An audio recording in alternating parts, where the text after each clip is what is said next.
Smart 24, driving business.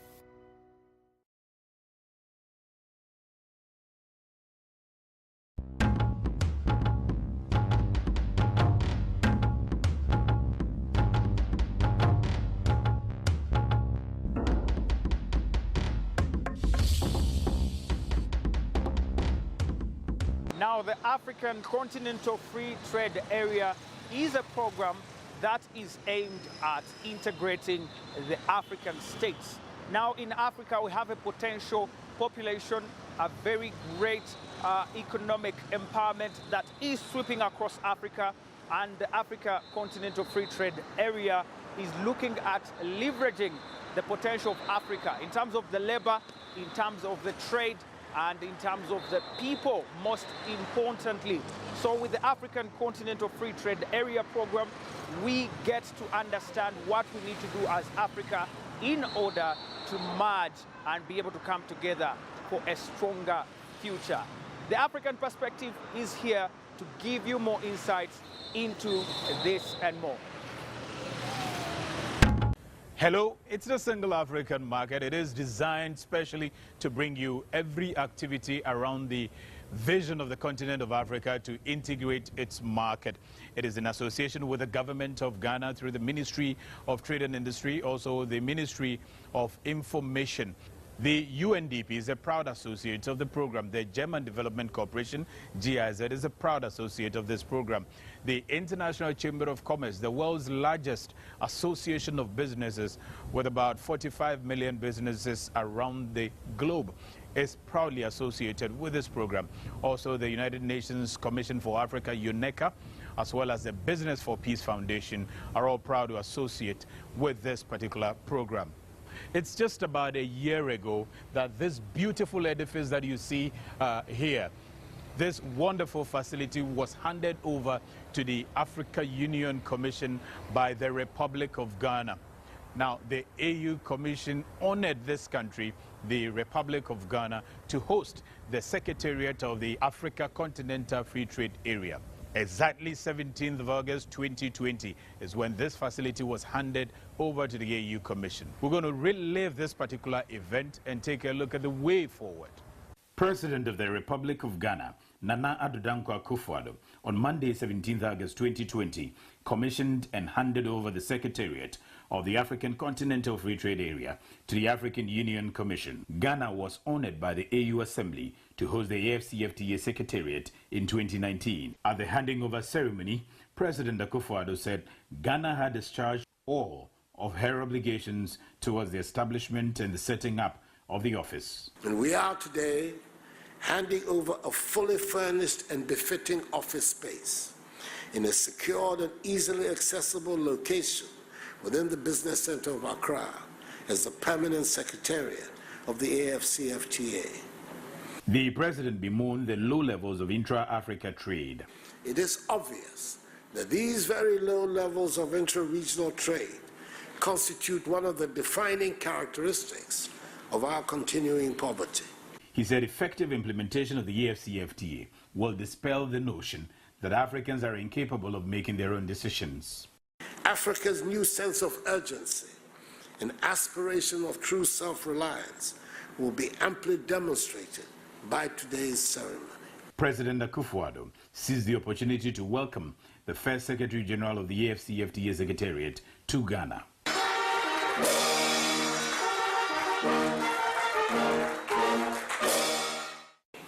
As we welcome the newly elected first Secretary General of the Secretariat, I know that he is fully aware of the enormous task ahead of him and his colleagues who will be managing the Secretariat. The Secretary General must work towards building a strong, efficient, and effective Secretariat with the capacity to implement the various trade rules in line with the text of the agreement. I thank the people of Ghana. I thank the government of Ghana for providing world-class facilities that will enable Africa to progress towards the historic mission of achieving an integrated Africa. The chairperson of the AU congratulated Ghana for its commitment to Africa's integration agenda. It is fitting that the Secretariat will have its home here in Accra. Ghana is a historical trading center for gold, cocoa and timbers and other valuable goods, and remains an important center of commerce on the continent and beyond. Monsieur le secrétaire exécutif de la zone. The leaders were excited that the unveiling of the Secretariat marks a new beginning of Africa's economic fortunes. It is estimated that intra-African trade would increase by as much as $35 billion US, or by 52% per annum by 2022. AFTA will also address the challenge of small fragmented markets in Africa by creating a single continental market which will lead to economies of scale. So indeed, Ghana delivered the assignment and handed over this beautiful edifice to the Africa Union Commission to host the vision of the continent to integrate its economy. Dr. Farid Arthur is the head of the National Coordination Office of the AFCFTA Secretariat here in Ghana. Now, he has seen it all throughout. So I sat down with him to relive this particular event and also to look at what next as far as implementation is concerned. What are the protocols that are ready? What can people take advantage of? And what is there to know going forward? The government had made a commitment to host the AFTA, and therefore, come what may, we needed to make it function. And government was committed to ensure that this came into reality. So, under the guidance of the president, all the necessary facilities and support was given for that secretariat to be, completed. We had to do a complete refurbishing, an ultra-modern secretariat with all the facilities, there, just to be able to ensure that the AFCFTA came on board. The AFCFTA has a protocol on goods and has a protocol on services, which is currently negotiating. Has a protocol on intellectual property, has a protocol, several protocols, e-commerce, everything, which is being negotiated. Now, even before these protocols are negotiated, African services have been very, very mobile on the continent. What the discussions around the protocol seeks to do is to formalize it and to protect the interest of the service provider. Africans have always been providing services across each other's boundaries, starting from the late 50s. We have Ghanaians who have served as judges in other countries, even chief justices in other countries, across Africa. We have teachers from other countries who have come to Ghana. The late President Mugabe was a teacher in Takoradi. So that mobility of service, of labor, is not new to AFCFTA. What AFCFTA does is to try to rationalize it so that you will feel protected. I mean, if I was to go to some other country and serve my time 30 years and I retire and I come home, how do I get my benefits, for instance? What about my intellectual property? When I go to another country and I do something, do I have title to that intellectual property? All these type of things need to be discussed. Yes. Even the goods we send, when I take a good and I have spent so much money to brand the good here, paid everything, and I go out there, can it be protected? Or can just somebody take it and rebrand it and say this is their goods, and plagiarize it? It's not coming to introduce services. It's coming to rationalize the trade in services. If a nurse is here and maybe thinking of looking to establish or offer service in Uganda, a doctor is here looking to establish in South Africa, for instance, and beginning to think, how does the AFCFTA cover me? Those are some of the challenges. Yes. In terms of accreditation, for instance, yes. Recognition of certificates. Yes. How do we recognize the skills certification and things like that? So this is part of the discussions that are going on, so that is ready. So that if I'm a lawyer, for instance, and I hope to offer some tariff offers have already been made in services, but they have not been formalized. So I cannot easily put it out there. Okay. But there are areas, I think, in transportation, in hotel industry, in a few other areas, that in education, that have already been more or less identified, that these are going to be areas where we need. But the idea is to expand this to cover all fields, because if we're going to be trading, it's the rule is free movement of goods and persons across Africa's borders, and to try to remove all the limitations. So are we saying that some of these, apart from that of goods, that of services, that of capital, and that of persons, some of these are still under negotiations? Yes, yes. It is not ready yet. No, it's a normal thing for a free trade negotiation. We can never finish the entire... Not that you can never. You will finish it to the point where it becomes functional, but negotiations still go on.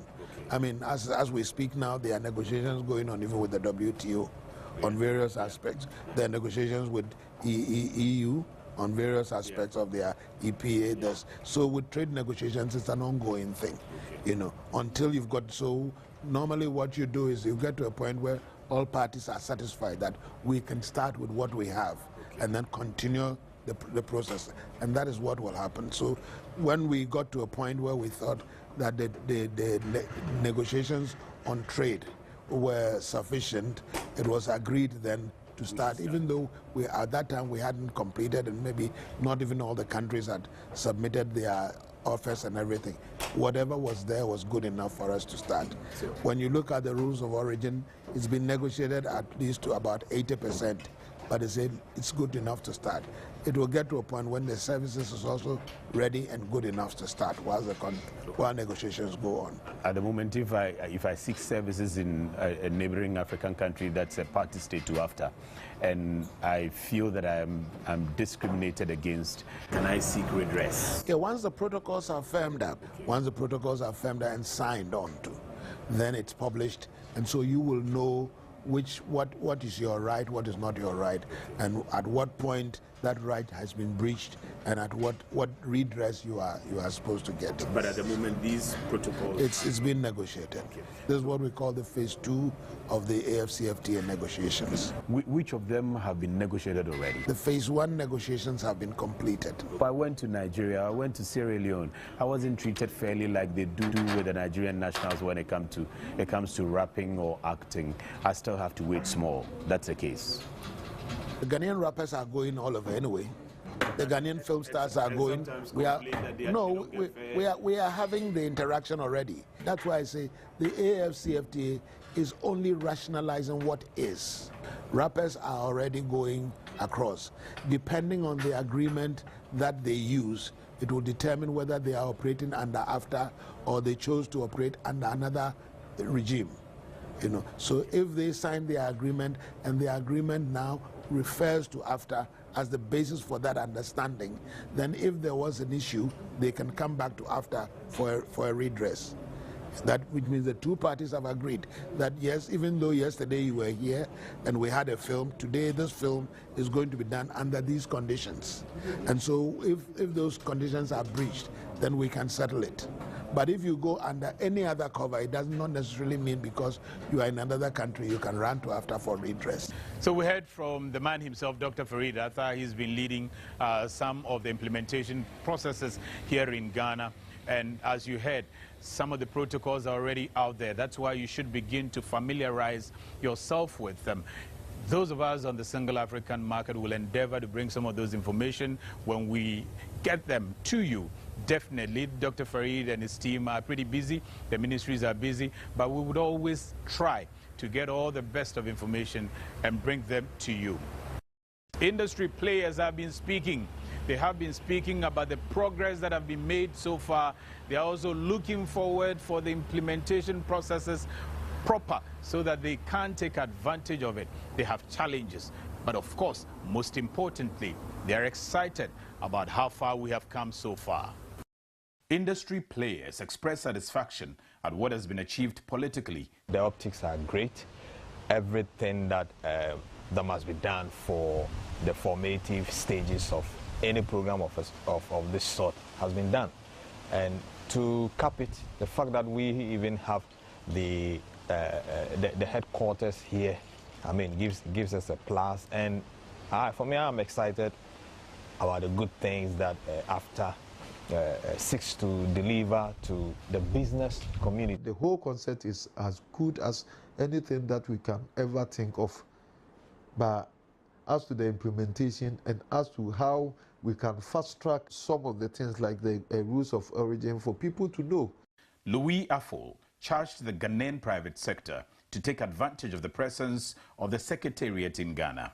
As a host nation, we should take advantage of the Secretariat here, because if you go to the home countries of other African regional offices, the host nations take advantage of the offices. Whatever sector you find yourself, there, in terms of tourism, there will be a lot of conferences, regional conferences every week. Find out so that you can be able to attract, if you are running a hotel, how you can ensure that your hotel is being used. Food industry, they are coming into your country, they are not used to your delicacies. What do you have to do? Introduce them to it. These are not the work of the government. You have to have a quest. The players hope that there won't be overemphasis on conferences as well as policy deliberations and ignore the core beneficiaries of the agreement, which includes the trader. But I want to believe that we have not set the stage once again just for the conferencing entrepreneurs to be the one who will best benefit from all that there is to after, and then leave the folks who must be the pivot of all of this, the trader. The trader must be the prima donna of all these conversations. We are overdwelling on the continental free trade, the policy framework, and talking about it, but the actual information that is being sought by the trading community is virtually nil. What we want to know is that what items are produced in Africa, at which cost, and at which duty rates that we are seeking. That's it. And so now we have to build new relationship and all that. How are we going to do this? I haven't even seen that a conscious effort is being made to bridge us up by way of doing a trade fair where all manufacturing companies that are permissible under the continental free trade are grouped for us to even go there. That would have been even the first step. Documentation and the after, which is not fully ready. By this time, it should be ready. This 6 months, the Africa Trade Observatory should be working. The Africa Trade Observatory is the common platform where all tariff concessions should be published. By this time, if I'm company A, I don't need to go to Ministry of Trade, I don't need to go to After Secretary. I can just go to the WW Africa Trade Observatory and see what product I can go and export or import. This 6 months we have reached where central banks are preparing their local banks to accept the papers. The 6 months we are where by this time we're looking at how more departments and units under the Secretariat to be fully occupied. But now we should have been singing praises. But now we should have been laughing to the bank. But now we are in limbo. Still cannot just rest on our oars because of the great optics that has met the implementation of AFTA. The industry players are calling for strategy to attract the African trader to buy from the African market. What strategies have we even done to bait people into buying from Africa, apart from the duties? So the whole thing is not just that we have brought something and it looks nice, but then we have to work into the actuals, the realities on the ground, and people like us is what they have to talk to at this time. All these states have the commercial entities within. It will be useful for these groupings to be identified as soon as possible. If you are coming up with a program that will have them in the center, an effort must be put in place to build their capacity, not only language, but even the bureaucracy of trade.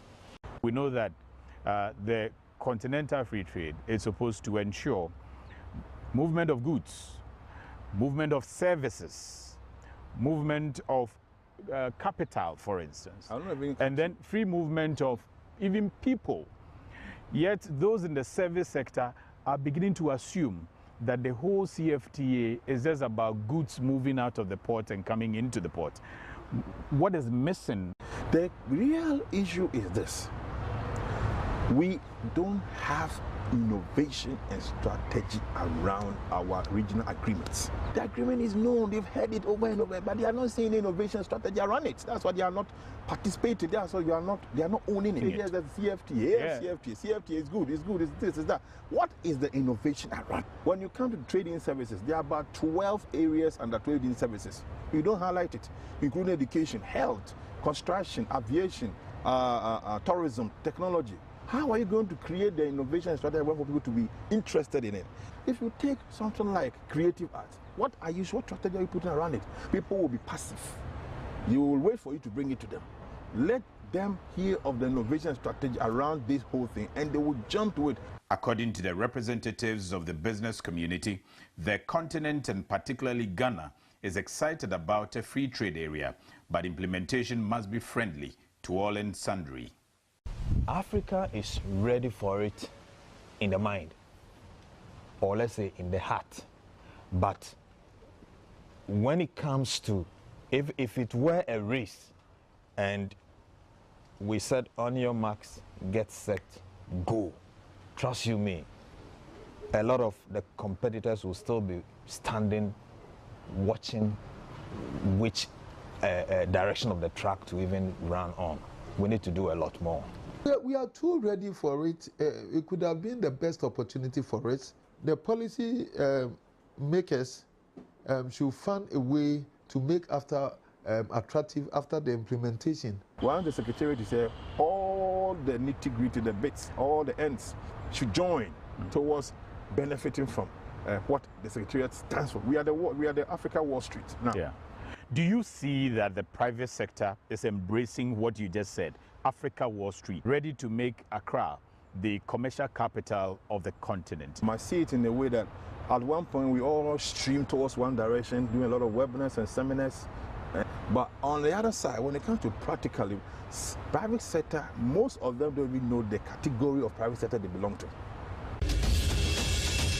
Now, the essence of all these continental free trade agreements is to allow us as Africans to move freely around the entire continent, trade freely among ourselves, import and export and all of that. So we on the single African market have been placing a lot of focus on folks who are doing big businesses, folks who are doing even small businesses and trying to scale it up to the continental market. They're innovating as well. We focused on a young innovator this week, and he's very unique because he started as a shoemaker. He now has a very huge shoe factory in Kumasi, and within the COVID period, he decided to put together, innovate something small and nice that can allow himself as well as his workers to wash their hands and stay safe within the COVID period.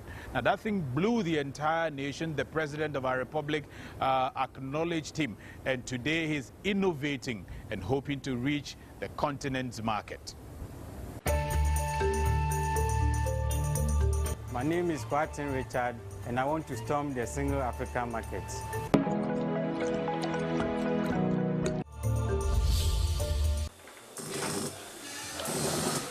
For me, entrepreneurship started in 2007, my final year in SHS, Tia Media Secondary School, Kumasi, when my dad has broken up with his partner. And he needed someone to fill in as a partner for him because he lives outside Ghana, Italy. And my dad is a leather wholesaler, leathers for furniture, bags, shoes, and belts. I also went to university at Christian Service University, studied marketing, so I can market the products very well. So during the university, I realized we always have huge stock of leathers. So I started researching on the net how to develop patterns for various leathers. So I developed patterns for the shoemakers so that they will know the exact shoes to use the leathers for. I became passionate about shoemaking, and I started learning on the internet. So in 2015, after I graduated from the university in 2014 and finished my service, I ventured into shoemaking. That recruited about 10 people to start. So when I started in 2015, I met my brother Horseman Shoes, who used to come and buy leathers from my dad's shop. We became friends and we've been sharing ideas. And lucky for him, President Mahama acknowledged him. So getting to 2015 down to 2016, he got a contract from the president to supply school sandals for his campaign. So he contacted me. Through that, the Minister of Trade, Honorable Spogava, saw the good work I did, and they followed up to my shop. He came to my shop in 2016. By then, I've started a program, adapt a dropout student and train them. So I was going to the street, picking people that have dropped out of school and selling on the street and train them in the shoemaking. So all this, they saw all that, and they came to support. During the COVID period, I wanted to make a system for my factory, my shoe factory, so that my workers there will use and be safe. So I sketched the system and also thought of how to design it, and I contacted my two brothers, Adam, who is electric welder, and Amankwa Wache, who also into electronics. We all sat down and we made the system. That went viral during the lockdown, and the president of the land also acknowledged. So after that, when the president acknowledged, people started calling to encourage me to start a factory and produce them. And we did set up a factory for that.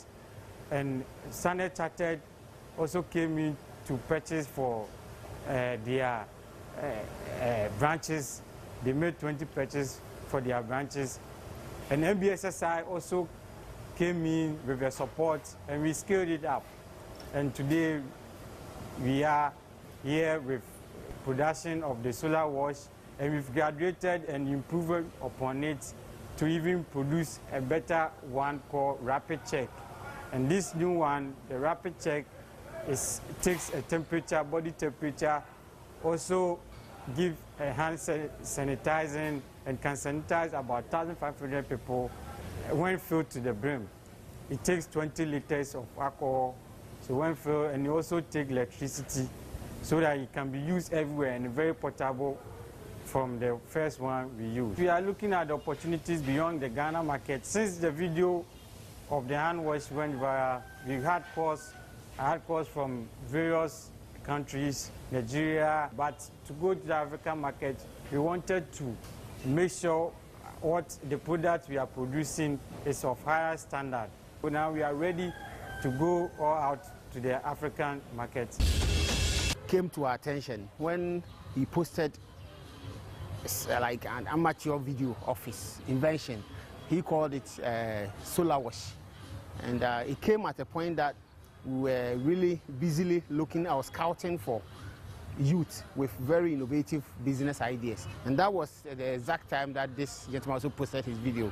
So naturally, we all were looking out for him, where his location was. And luckily, it so happened that he was in Ashanti. And luckily, I was able to establish the contact. And his case was really given heads up when the president in his maiden address really made mention, because the invention had to do with something that would help us fight the coronavirus pandemic. And so it was something that we thought we really needed it.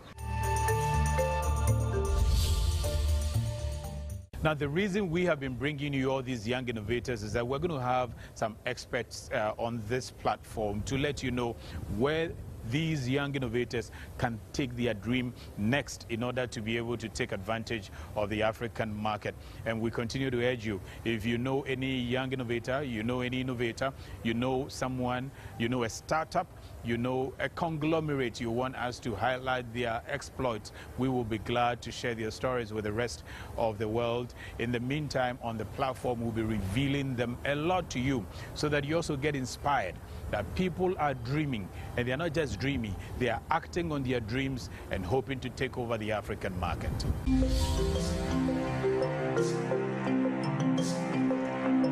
So across Africa, there's always one event or the other that is happening to ensure that this vision of integrating Africa's market come to fruition. This week in Dakar, Senegal, there is going to be a roundtable on single currency and fintech to boost intra-Africa trade. There is also going to be Africa-Singapore Business Forum 2021 from 23rd to 24th of August 2021. Then here in Ghana, the AGI and VRA are to co-host Ghana's Industrial Summit and Exhibition for 2021. Join Africa's largest trade and investment fair in South Africa. Intra-African Trade Fair gives you access to more than 1,100 exhibitors and 10,000 visitors and buyers and more than 5,000 conference delegates, more than 55 countries. Participate in trade and investment deals with $40 billion as business and government come together to explore business and networking opportunities at the international exhibition. Brought to you by the African Export-Import Bank and their premium partners. The IATF 2021, Transforming Africa.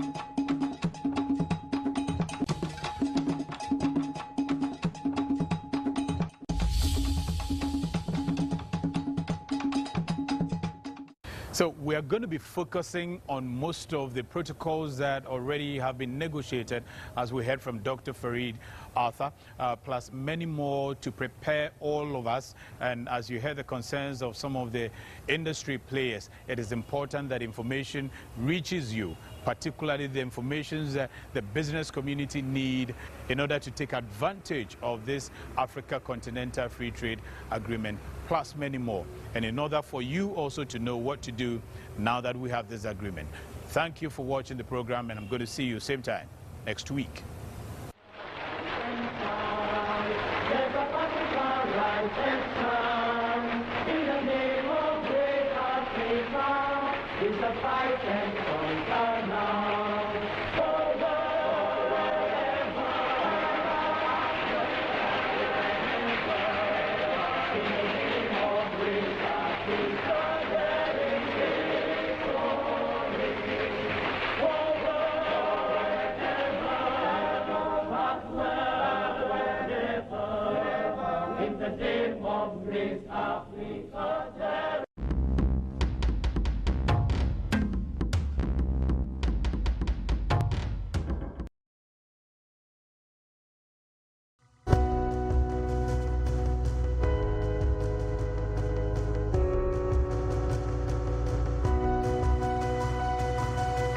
Smart 24, driving business.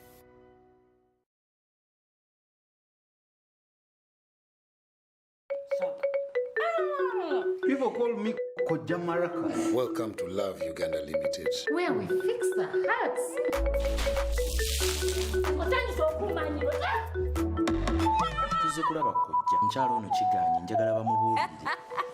My wife, you'll see her head and you'll think, oh no. Money have some real.